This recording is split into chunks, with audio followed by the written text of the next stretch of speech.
Et on va terminer en prenant l'accent italien avec Brunello Cucinelli. La valeur de la maison de couture accuse le coup depuis 3 mois. Il faut dire que les indicateurs économiques chinois contribuent à cette morosité.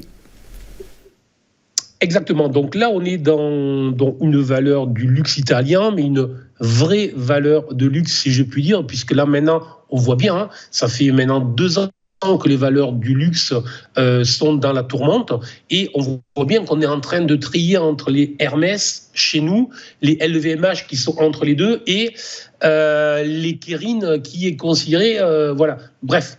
Et là, beaucoup considèrent que peut-être on est face au prochain Hermès et qu'il est italien. Bref, ça c'est pour, je vous fais le discours des analystes.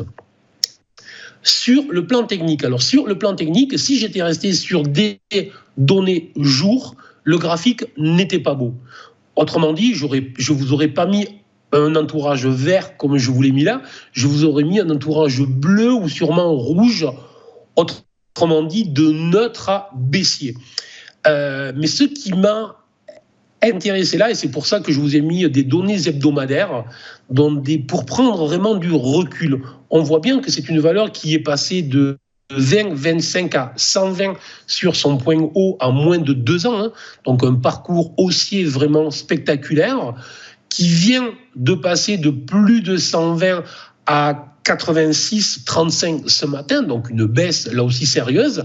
Mais tout ça se fait sur les données hebdomadaires dans un canal qui est ascendant, qui est bien marqué. Et ce qui m'intéresse là, c'est que l'excès au-delà des 120 s'était fait sur la zone résistance, l'oblique résistance du canal, et que ce matin, on est en train de tester le bas de ce canal qui a servi déjà à 2 reprises de support.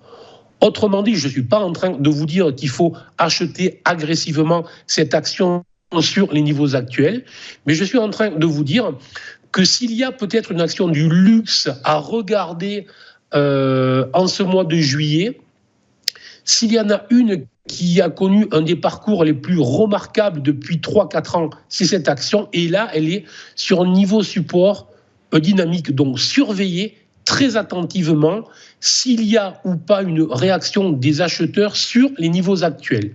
Alors, tout passage sous les 82, 83, à moins que ce soit juste quelques heures ou quelques jours, serait un signal négatif. Je rappelle qu'on est sur des données hebdomadaires, donc surveillez ça. Mais tant qu'on reste dans cette zone 86, 85, 84, 83, c'est pour moi une zone à surveiller à l'achat. Attention, données hebdomadaires pour du moyen long terme.